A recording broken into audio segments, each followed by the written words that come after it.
Madden CPU League Week 4 recap show. Without further ado, let's go ahead and start by recapping every game in Week 4. We start off in Cincinnati on Thursday with the Miami Dolphins taking on the Bengals. Miami entered the game 3-0, looking to take on the Bengals, who were struggling in the early game. Joe Burrow throws a very deep pass that gets picked off at near the end of the first quarter, intercepted by Xavier Howard, star defensive player for the Dolphins. The Dolphins would get a field goal in the second attempt, one anyway, and it would fall good. It would fall through good, and Jason Sanders kicking that one to take the late lead in the first quarter, 3-0. Late in the second quarter, right before halftime, Cincinnati strikes a touchdown pass. Joe Burrow to Justin Jefferson. Touchdown for the Bengals.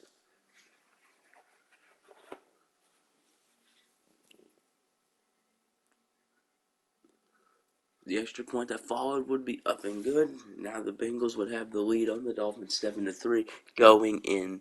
Actually, wait, no, that was 8 seconds. I thought it said 0. In the third quarter, with over 1 minute left, Joe Burrow 7-3 near the end zone once again. Red zone. Joe Burrow strikes, hits a touchdown pass, that time to Ja'Marr Chase. The LSU boys are fired up in that game. 13-3 from that touchdown extra point, up and good. 14-3. Cincinnati has the lead. Miami, though, would answer back, and a nice run into the end zone for the touchdown. Tua attempts a 2-point conversion, throws it, and it was good. It is good. It was good to Tyreek Hill. It is now a 3-point game over there. It would now be a 3-point game. Cincinnati, 1 minute, over 1 minute in the fourth. A flag comes in on the play, a face mask, and it would be on the defense, and Cincinnati would get the first down, and because of that, the Dolphins would lose because of that penalty, and the Bengals would win. The Bengals shock everyone and defeat the team that was undefeated even though they were struggling. See there the final stats for that one. In New Orleans with the Saints and the Vikings. New Orleans kicks a field goal in the second quarter, gets it up and good, 3-0 lead for the Saints.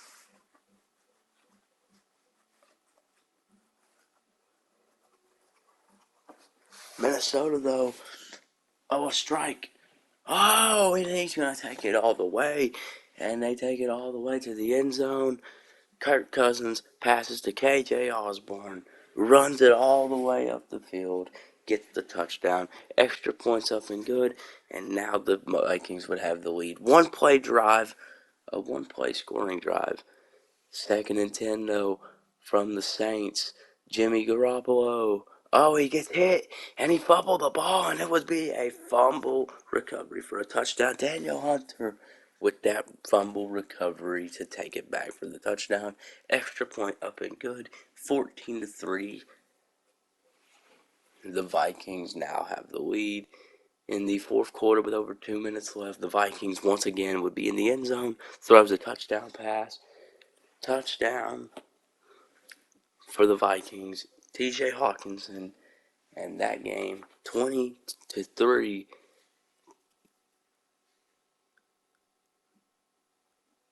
Wait, I just remembered something actually. They're not in Minnesota. They weren't in Minnesota. I remember this is like an international game. But as you can see there, 21-3. The Vikings crushed the Saints. And that one, 21-3. Cruising to a win. Jimmy Garoppolo besting Kirk Cousins and the Vikings. And you see there the final stat line for that one. In Atlanta, it was the Browns and the Falcons going at it. And in this one, the Falcons would strike first with a field goal late in the second quarter, kicks it from around 30 yards, around the 30-yard line, kicked it, and it was up and good. The Browns, the second and 10, Deshaun Watson. And he gets taken down. Oh no, and he also fumbles the ball. The Falcons recover it. Oh, and that would go all the way for a touchdown for the Falcons with under 30 seconds left in the second half. Fumble recovery by Abdullah Anderson for the touchdown. Field goal would PAT would be up and good, 10-0 Atlanta and Cleveland. Atlanta getting up early on Cleveland. In the third quarter, the Browns would finally get a field goal, kicking it from around the 25-24, and it would be a 1 point. It would be a one-score ball game now. The Browns just needing a touchdown. However, Atlanta in the second quarter throws a nice pass to Kyle Pitts. Oh, and the ball comes out. Kyle Pitts fumbled the ball in the fourth quarter. 1:07 left. The Browns, 4th and goal. They're going to go for it. Deshaun Watson, 4th. And it is broken up. And the Falcons would get the ball back. However, Cleveland would have 3 timeouts. And the Falcons would have to punt with 46 seconds left in the game. The Browns on 4th and 2. One final play deciding the game. And it's good. It is a good play. Jakobi Meyers, touchdown pass from Deshaun Watson. And the Browns would get the answer they needed. PAT up and good. 5 seconds left. 5 seconds left in the ball game. Enough time to answer back. However, nothing would be made and the game would go to overtime. See, there's the stats going into overtime.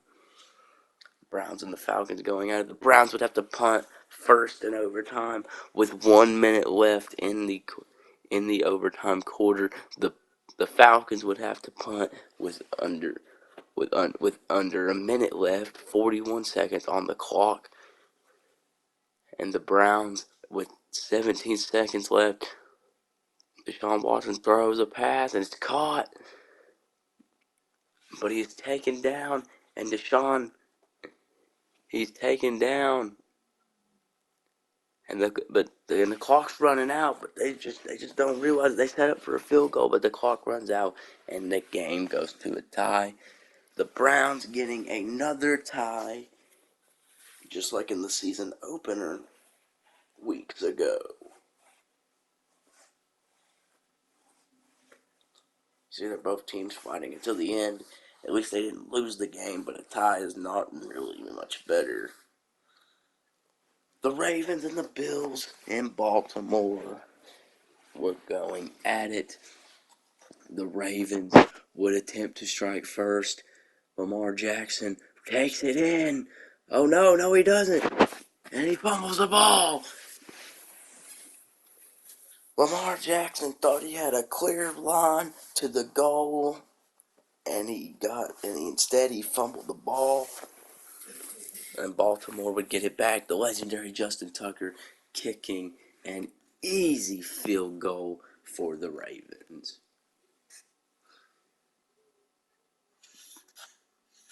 Justin Tucker's the GOAT. Kicker, anyway. Lamar Jackson on 2nd and 9 would fumble the ball again, this time getting hit as like a sack, and it's recovered, and it's a fumble recovery for a touchdown. Daquan Jones, big guy, gets the touchdown. for the Bills to take the lead 7-3 following the PAT. The Bills would have the ball once again late in the second quarter, kicking a field goal, and it would be good. 10-3 ball game now for the Ravens, and they would just need a touchdown to tie the game up. 31 seconds left. Lamar Jackson in the backfield snaps the ball, throws a very deep pass, or not a very deep pass, but a nice pass, and it is caught by Rashad Bateman for the touchdown.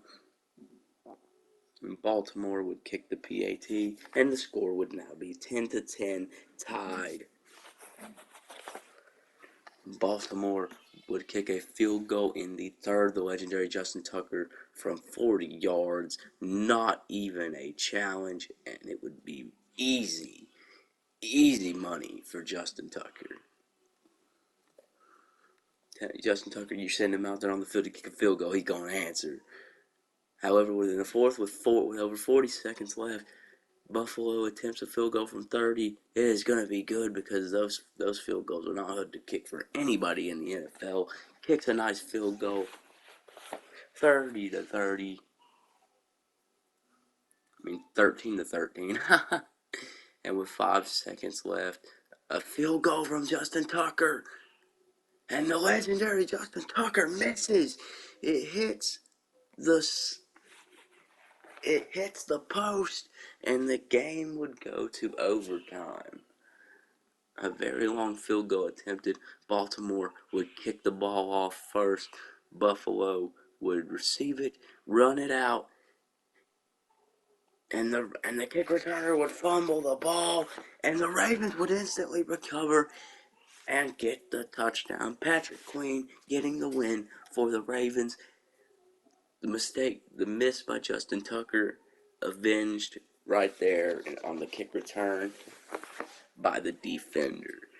And Lamar Jackson and the Ravens win 19-13 in OT. You see that the final stat, an unfortunate turnover, and the Bills lose. Dallas and Washington in Arlington. The Commanders would try to strike first, and Baker Mayfield would get taken down by the sack, and it would be a 3rd and 18. A very hard goal for Mayfield, and Micah Parsons would get to him again. Micah Parsons gets to him again. Another field goal, another sack, and the Cowboys would get the ball back. Dak Prescott takes it in himself for the touchdown for the Cowboys. Dak Prescott touchdown for the Cowboys. 6-0. PAT up and good. 7-0 Dallas. Dallas on 1st and goal again in the third. Dak Prescott throws it out, and still takes it in. Dalton Schultz. It looked like he was going to be tackled as he caught it, but he manages to rout him and get the touchdown. Washington in the fourth with over 1 minute left throws a interception, and that would most certainly seal the win for the Cowboys. Not enough time to score 14 points, and the Cowboys win. Dak Prescott goes down to a knee, and the Cowboys win 14-0.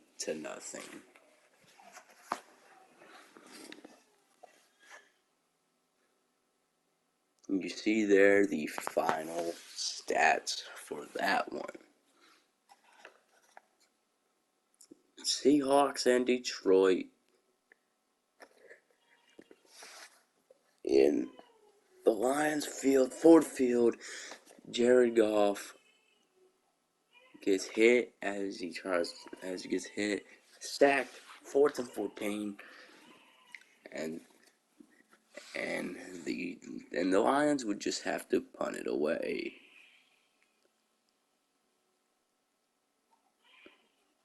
Nice punt by the Seahawks right there. On 3rd and 10, the Seahawks would have it again. Oh no, the Seahawks would have it for the first time, throwing a nice touchdown pass to DK Metcalf. Geno Smith to DK Metcalf. Wonderful touchdown pass. Look at the, and you see right here the completed air distance coming in at around 59.2.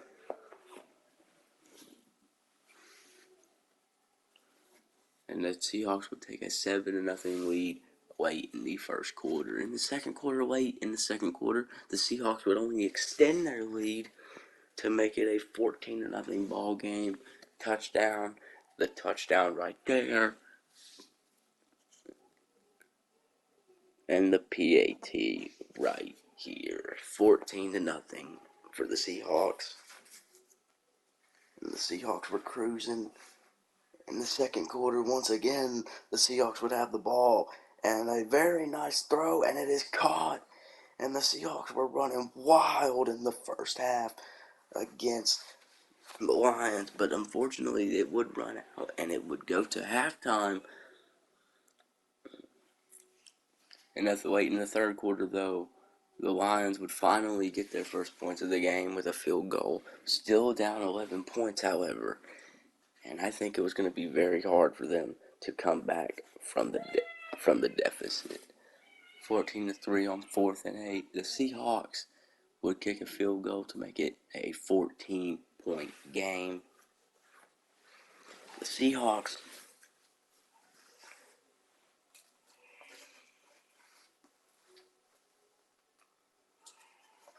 The Lions, however, with over 1 minute left in the fourth, would strike a touchdown pass, still trailing, however, by 7, and they would need to answer back. The Seahawks would punt the ball away. The Lions would have a chance to get it back.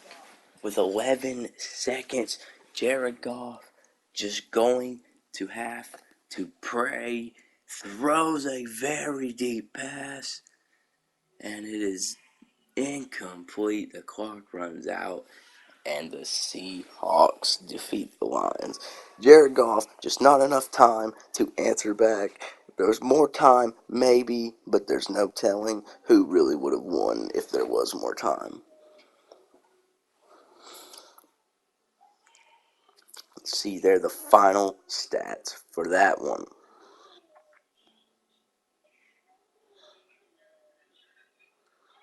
Justin Herbert and Davis Mills billed as a battle of the QBs. Don't know why Davis Mills is not really relevant. I'm sorry. However, the Texans would surprisingly strike first against the Chargers to make it a 3-0 ball game. The Chargers would, however, kick another field goal, 2 in the fourth. It would take until the fourth quarter for them to kick a field goal to score their first points of the game.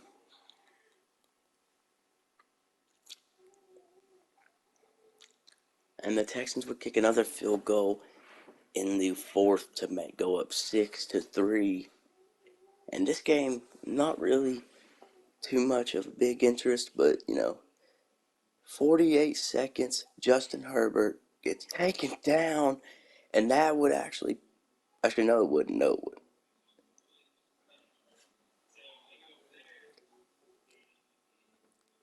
And Los Angeles would kick a field goal, 20 seconds, and they would miss it. They would actually miss it. Look at the ball right there, to the right. Unfortunate for the Chargers, and the Texans would shockingly win.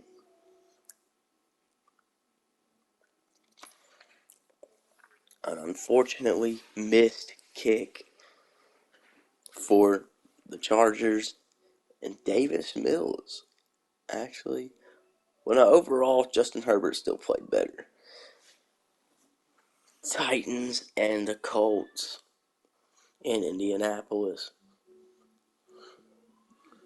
The Colts on the first play of the game, Jonathan Taylor breaks away and he is gone all the way to the house.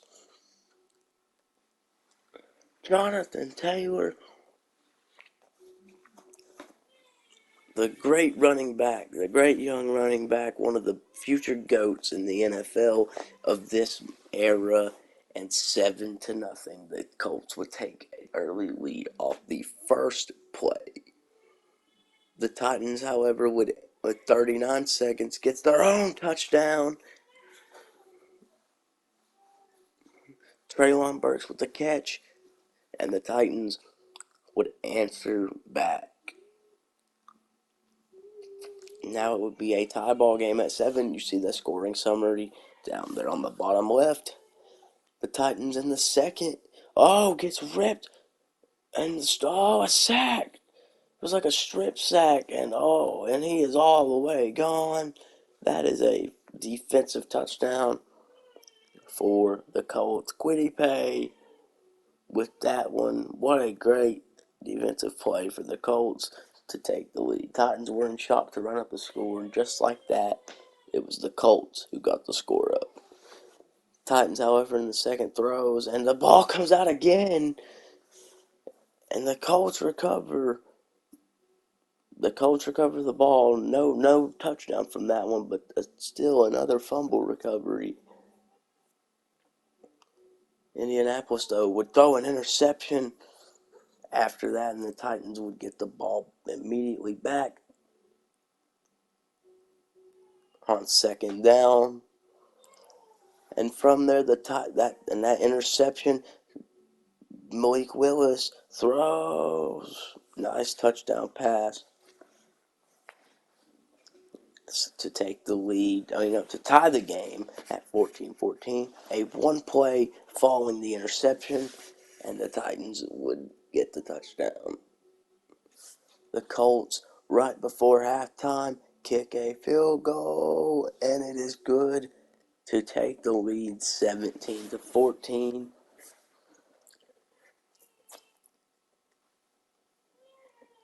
And the Colts would have the lead. In the fourth quarter, they would take him down, and not only that, but the ball would come out, and the Titans would recover. And the Titans would get sweet vengeance for the fumble recovery touchdown on them earlier by doing one of their own to the Colts, and they would take the lead 21-17. And it was like karma for the Colts on that one. The Colts with over 2 minutes, and he would fumble the ball again, and at first it was the Titans fumbling the ball, and now it would be the Colts. Sweet karma. And on 4th and 2, the Titans would kick another field goal, 24-17. Not another field goal, I misspoke. With under a minute left, under 20 seconds, one touchdown to go to tie the game. Lobs the ball to J. Dobbs, and it would actually be challenged. It was intercepted, and it would be challenged. Was that an interception? And they actually would give the ball to the Titans, and the interception would lead to the knee, and the Titans would win the game 24-17. Definitely a game of the week candidate, I would say, in Indianapolis. Very good game played by both teams. And you see there the final stat line for both teams. The Bears and the Giants.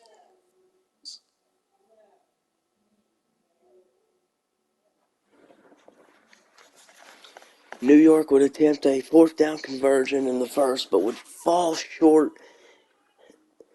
But the Bears would have to punt away, so nothing was lost. Daniel Jones in the first quarter would get fumbled in this one. A very back and forth affair. No score in the first, and it would stay. Oh, Justin Fields throws a touchdown pass. Velus Jones, Tennessee man, my hometown, and the Bears would take the lead at the end of the first.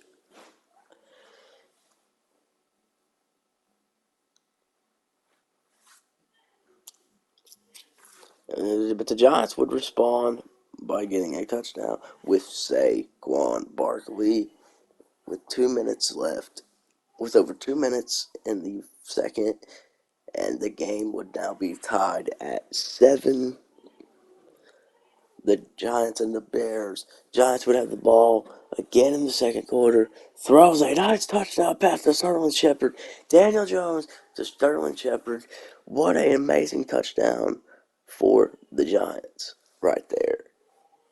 And now the Giants would have the lead 14-7. 14 unanswered points for the Giants. The Bears, with a couple minutes left before halftime, throws a touchdown pass for the Bears. Cole Kmet, touchdown.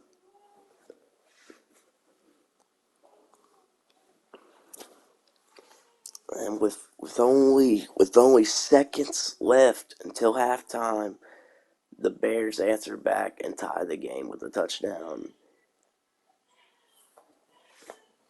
PAT would be up and good. And it would not be until the fourth quarter where Alex Oddmall Jr. would take the ball in. And the Giants would retake the lead 21-14. Daniel Jones would get hit and a strip sack, and now the Bears would recover it. But unfortunately, it would not be returned, stopping him right there on the play. The Bears, in the fourth, with over 2 minutes, throws, and it's intercepted, and it is a pick six all the way for the Giants. And the Giants would run up the score to 14 points with over 2 minutes left.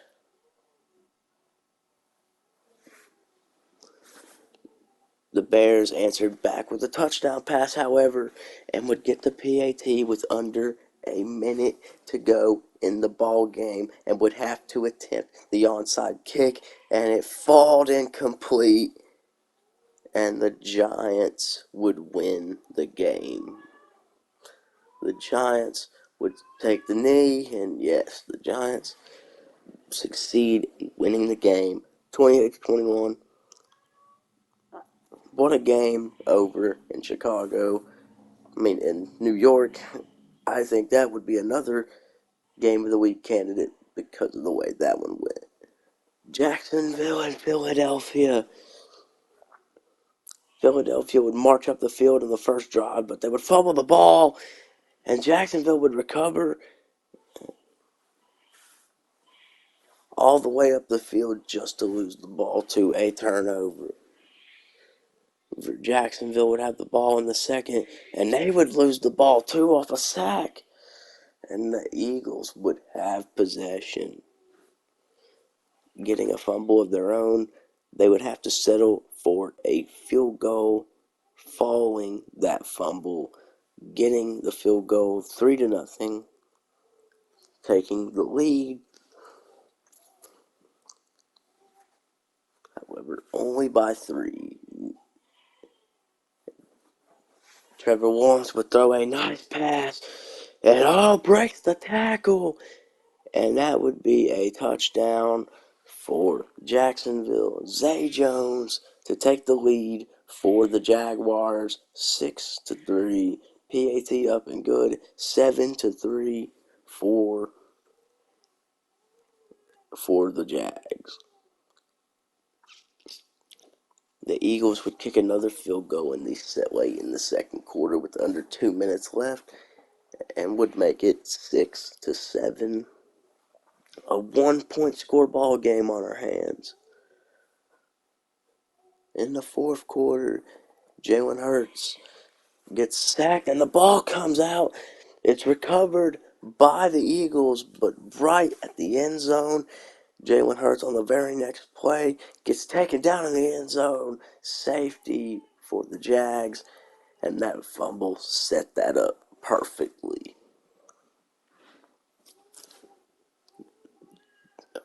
And Hurts, got sacked and lost his footing. But, and that was with 8 seconds or 6 seconds left in the ball game. But unfortunately, illegal contact on the Eagles would not give them the touchdown. They would have won the game, and they would have to settle for a 4th down field goal, and the game would go to overtime, 9-9. See, they're the stats heading into halftime. The Eagles would win the toss. They would elect to receive the ball. The Eagles on their first drive would throw, and getting the great pass all the way. Eagles would take a timeout. They would be at the goal. Now all that was left to do is run it in, and that would be it. Roger Carter, touchdown for the Eagles, and the win for the Eagles. See over there, the overhead camera taking it right into the end zone to win the game, celebrating for it. He knew he won the game, and Trevor Lawrence unsatisfied, and the Eagles win this time. All it took was one big play, setting them up in the end zone. That was it. Jalen Hurts besting Trevor Lawrence. Definitely, when you look at the stats, definitely had more play time. The Jets and the Steelers. Steelers have been one of the dominant teams in the NFL this season, I would say. Definitely a long pass by Kenny Pickett, taken in for a touchdown by Miles Boykin to take the early lead in the first quarter. 1:49 left, and what a touchdown pass you see there. Completed air distance coming in to around 58.4 or 5. I didn't see the last number. And the PAT that followed would be up and good, 7-0 for Pittsburgh. The Jets would fumble the ball, and Cameron Hayward recovered it, and fumble recovery. That Pittsburgh defense, definitely one of the best in the league, and the Steelers take 14-0 lead.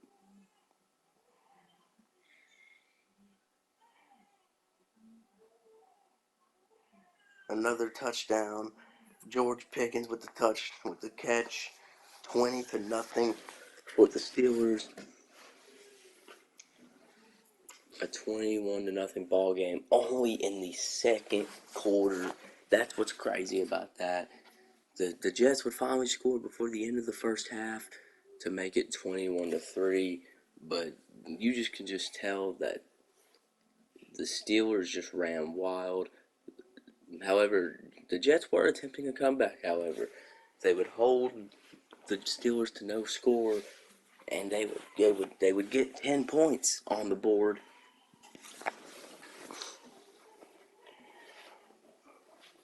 They would attempt to come back 10 points on the board, 21-10. But then the Steelers, however, would kick a field goal right at the end of the game to add insult to injury for the home crowd.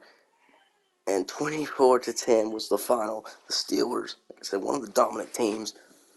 This game was over before halftime. 21-3. The Steelers were running wild.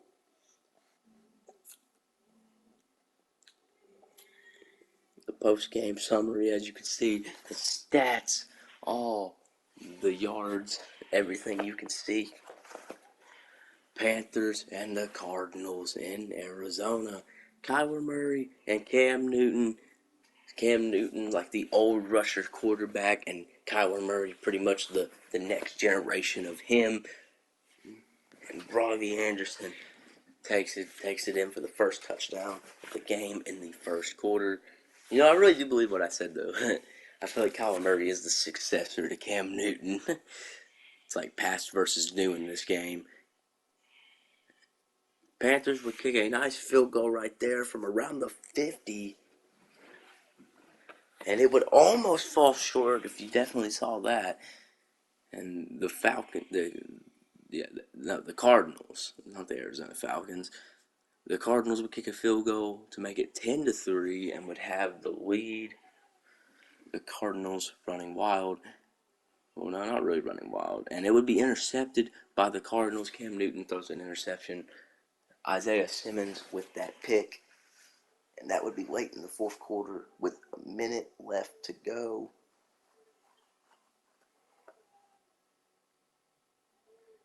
And 10-3 would be the final. Not really a lot of scoring in that one. The Cardinals just pulling out the win in Arizona. Getting the better of Cam Newton. Like I said, the next generation beats the old generation. Kyler Murray beats the old rusher, Cam Newton, making the statement that he is him. Patriots and the Packers in Green Bay punting the ball away. You not working today?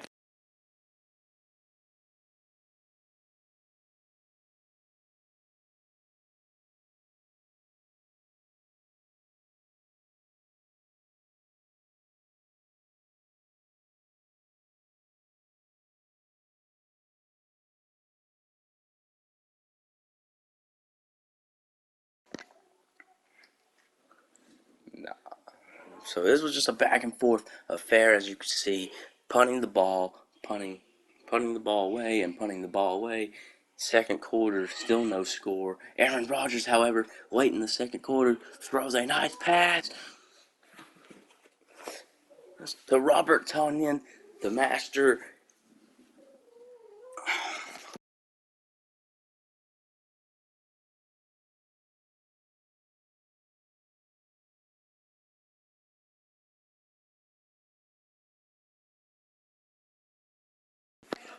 The Packers would get a field goal to make it 10-0.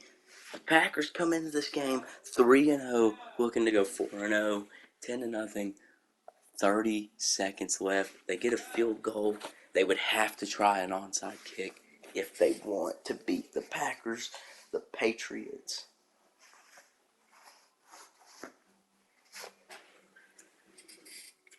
Ten to 3. However, it would fall incomplete.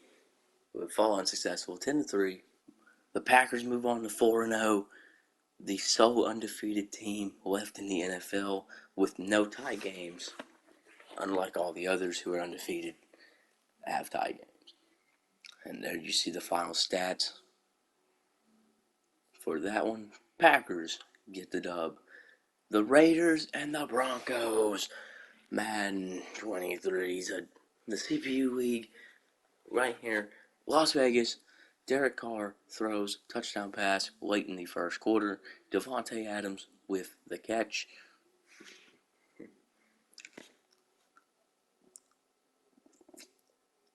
And Vegas would get the PAT to make it 7-0. The fullback would run it in on that play right there. Jacob Johnson, touchdown number 45, 13-0, 14-0, Vegas, and the Broncos and the Raiders would be on top going into it, and Vegas and the Las Vegas and the Raiders would just continue to pull on the punishment. Another field goal to make it 17-0 in this one.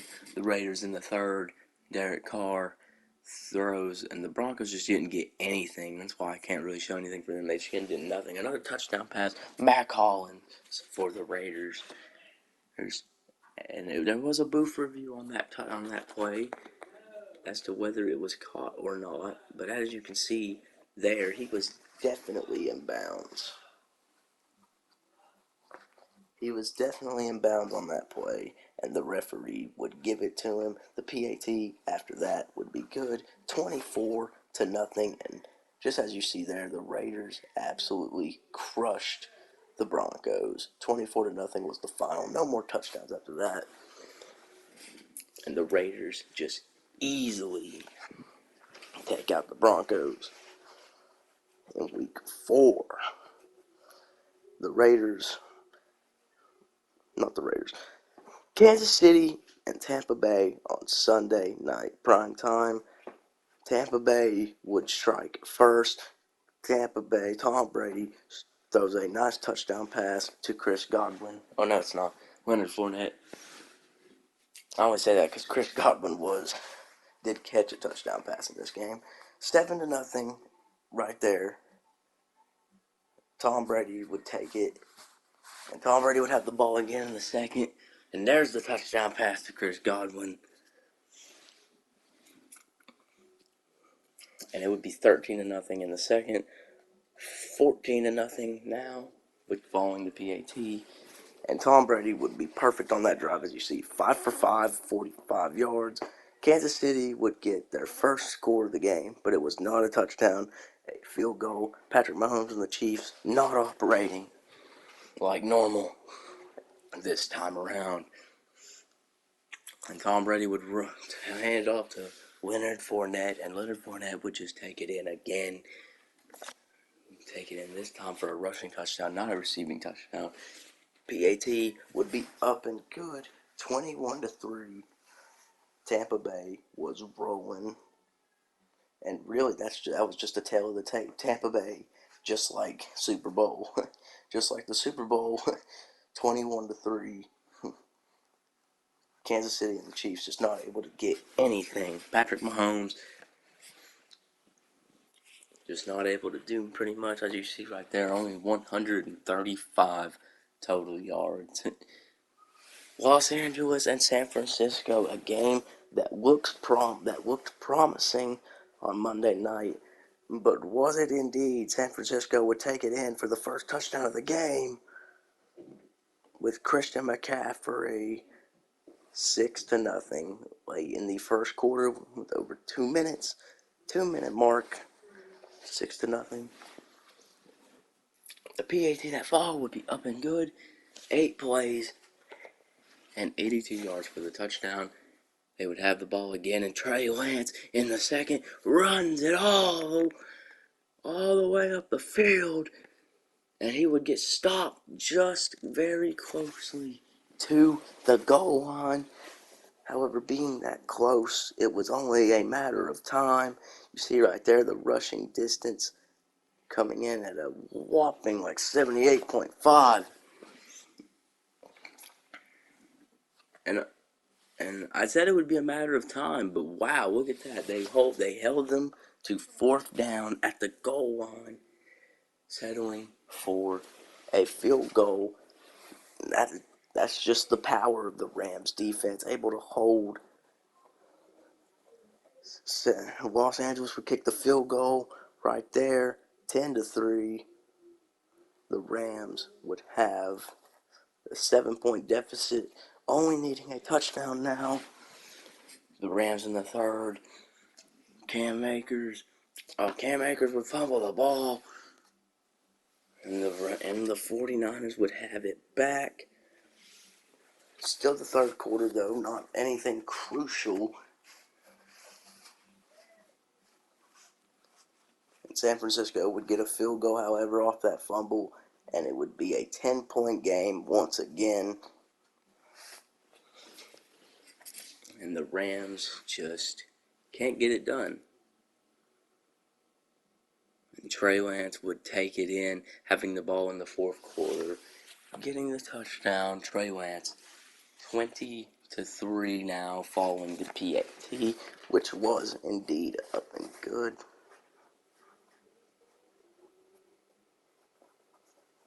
And 20-3 would be the final, a game that looks promising, but the 49ers win, and that would be the final game of Week 4 to close it out. 49ers get better the Rams, 20-3. Hey, look now at the player stats after Week 4. Daniel Jones leads the league in passing yards. Tom Brady leads the league in passing touchdowns with 7. And Aaron Rodgers leads the league in passer rating with 115.2. On the running back side, Jonathan Taylor is now at the top I don't know. I actually don't remember if he was at the top last week, but he is at the top this week with 285 rushing yards and 2 rushing touchdowns. And I think fairly for running backs, everything is kind of tied, like 1 touchdown or 2. No one really has more than 3, I don't really think. And then on the receiving end, Robert Tonyan still leads the league in receiving yards. He led it last week and the week before that, I'm pretty sure. Man is on a roll. Has a good chance for Offensive Player of the Year, I feel. He's been really good this season. And with 4 touchdown receptions, too, at the top of the receiving. Jordan Brooks at the top of the defense, all the defensive sides. I don't really go over the defense a lot, but you see all the tacklers and the people who lead it in solo tackles.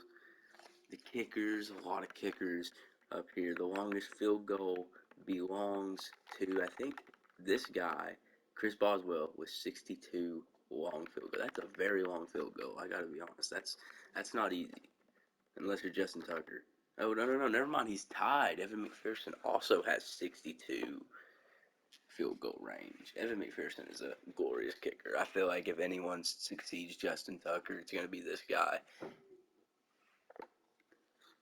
And on the punting side, Minnesota and the Bills and the Chargers all have the most punts at 12. And the least punts are tied between the Cowboys, Giants, and Commanders with 4. And then there's kick returns and all that, but none of that really matters. And that is it for the stats. And here's a look at the thing that I started showing last week, the top performers, passing leaders. You see Daniel Jones, Kirk Cousins, Baker Mayfield all on there, leading the league because of their yards. Jonathan Taylor, Derrick Henry, Alvin Kamara all on the receiving. And then the receiving leaders, Robert Tonyan, of course, and then sack leaders, it'll show you who leads the league in sacks, interception leaders, and tackle leaders. Since that's something that doesn't really get shown when I'm on the defensive side of the stats. Look at the team stats now. You see the Raiders are, well, actually, no. The Vikings are at the top of the total yards gained with 1077. But I guess the Raiders have the top spot. You see all the yardage there. Don't really have to go over it. You can pause and look at it. Crazy. The Raiders are sitting atop, but really the Vikings have the most offensive yards gained. The Browns sit atop at the defensive side with 390 total yards allowed. That is very good for the Browns. Tampa Bay leads the league in conversions. The Bengals' red zone efficiency, not off to a good start, but it seems every time they're in the red zone, they succeed 100%. And the Steelers have no penalties committed, along with the Jaguars, and the most committed penalties belongs to the Vikings. The Dolphins still lead the league in turnovers. They've been crushing the league in the turnovers. They have been at the top of the game for weeks now. I think they have been at the top for a while. Crazy. Everyone. And that's all it is for the team stats. Here's a look at the players of the week for week 4. You see Tom Brady there, 19 for 21, 251 yards, 2 touchdowns in the game against the Chiefs. Micah Parsons, 5 tackles, 4 sacks, and 1 forced fumble. Well, Treylon Burks, 6 from the AFC, 6 receptions, 122 yards, 20.3 receiving average, 2 receiving touchdowns. And then Kwity Paye from the Colts, 3 tackles, 1 sack, 1 forced fumble, 1 fumble recovery, and 1 touchdown. That is a very nice stat line for him. And there are your players of the week for week 4. Standings now after week 4. The Packers sit alone, 4-0, no tie games. Unlike these other teams that are undefeated but have a tie game, 3-0 and 1 for the Raiders, and the Browns are also here, 2-0, but they also have 2 ties. But the Packers sit alone with 4 straight wins. All the teams at the bottom, 1-3. A lot of teams are slipping. A lot of teams where no one expected them to be in this league. The Steelers 3-1. All these teams. Some teams are at the spots where you could see, like the Packers. I could see them being 4-0. Well, actually, no, not based off of the last season they had. Like they went 8-9. So the Raiders, Seahawks, all these. Here's the standings. I said, gonna go through it one more time. Just like I said, a lot of the teams all the way down are just like, wow. I think I expected them to be like reversed roles. It's insane to me. Yeah, but yes, there is the standings for after week 4. The Packers sit alone at 4-0, leading the NFC, and the Raiders lead the AFC. Way the whole NFL standings, it's time to run through the divisions. Now, I actually haven't done this yet. This is the first time I've ever done this, but I want to start doing it. So in the divisions, the Browns lead the AFC North. The Steelers have a better record, but they lost to the Browns in week 3. So the Browns lead it, and all these teams, they're out of the race for right now. They got to get back in it. On the South side, the Colts lead the South with a 3-1 record. All these other teams have more than one loss. The Dolphins are cruising in the East so far. We're 25% to the final week, actually. Week 4 to 8 to 12 to 16, and then 17 the final week. So the Dolphins are cruising the East so far this season. The Raiders are leading the West. Pretty easy race. More than two or more losses for every team, and the Raiders are cruising with 0 losses and only 1 tie game. The Packers are crushing the North with 4-0, but the Vikings being 2-1, if the Packers lose, they could take it over. Tampa Bay leads the NFC South pretty clearly. You see there, 3-1. Every other team has more than 2 losses. Same situation with the Cowboys. More teams, 2 or more losses. The Seahawks, now the West, the NFC West is where that's at. 3-1 Niners and Seahawks tied for the division. I don't know if they played each other this season. I don't actually remember. And the Rams also 2-1. They could easily get into the race, and that's it for the division standings, or no, conference standings. Is gonna do it for the week 4 recap show. Be sure to tune in this Thursday for the Colts and the Broncos to open up week 5, continuing through all these games that you see on the screen at their scheduled times, concluding with the Raiders and the Chiefs on Monday.